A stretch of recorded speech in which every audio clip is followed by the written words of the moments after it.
Hi friends, welcome to Telugu speech YouTube channel. ఈరోజు మనం వాట్సాప్లోని ఒక ఫీచర్ గురించి తెలుసుకోబోతున్నాం. అదేంటంటే మనం ఒక ఇన్ఫర్మేషన్ని కానీ ఒక మెసేజ్ని సెలెక్టెడ్ పీపుల్స్కి పంపించాలి అంటే ఎలా పంపించాలి ఒకేసారి. అంటే గ్రూప్లో ఉంటే గ్రూప్ పంపించవచ్చు, గ్రూప్లో లేని వాళ్ళు కొంతమందిని సెలెక్ట్ చేసుకొని ఒకేసారి ఒక మెసేజ్ని అందరికీ పంపించవచ్చు అన్నమాట. అది ఎలా అనేది ఇప్పుడు నేను చెప్తాను మీకు, ఓకేనా? దానికోసం మొదటగా వాట్సాప్ని ఓపెన్ చేయండి. వాట్సాప్ ఓపెన్ చేసిన తర్వాత పైన 3 డాట్స్ ఉన్నాయి కదా, దాన్ని క్లిక్ చేయండి. ఇక్కడ చూడండి, న్యూ బ్రాడ్కాస్ట్ ఉందా, దాని మీద క్లిక్ చేయండి. క్లిక్ చేసిన తర్వాత మనం ఎవరెవరికైతే మెసేజ్ పెట్టాలనుకుంటున్నాము వాళ్ళ కాంటాక్ట్స్ అనేవి ఇక్కడ చూపిస్తాయి.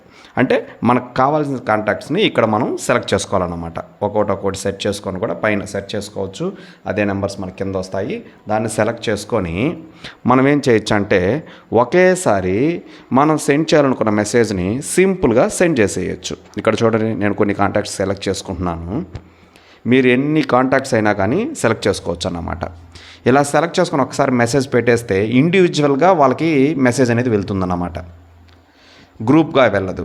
ఓకే, గ్రూప్ మెసేజ్ లాగా వాళ్ళకి కనిపించదు, ఇండివిజువల్ మెసేజ్ లాగా వాళ్ళకి కనిపిస్తుంది అన్నమాట. మీకు మాత్రం ఒక అన్నోన్ గ్రూప్ లాగా ఒకటి చూపిస్తుంది. ఓకేనా? చూడండి, ఈ విధంగా 4 రెస్పాన్స్ యాడ్ చేశాను, అది 4 అనేది చూపిస్తుంది. ఇక్కడ మనం ఏం సెండ్ చేయాలనుకున్నామో అది ఇక్కడ టైప్ చేయాలన్నమాట. ఇక్కడ చూడండి, నేను ఒక మెసేజ్ టైప్ చేస్తున్నాను.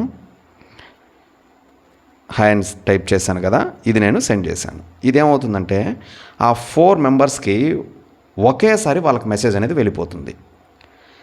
కానీ వాళ్ళ గ్రూప్ అని కనిపించదు. ఇక్కడ నాకు కనిపిస్తుంది కదా, ఎవరెవరి నెంబర్స్ అయితే సెలెక్ట్ చేసుకుని ఆ నెంబర్స్ అన్నీ ఇక్కడ కనిపిస్తుంది.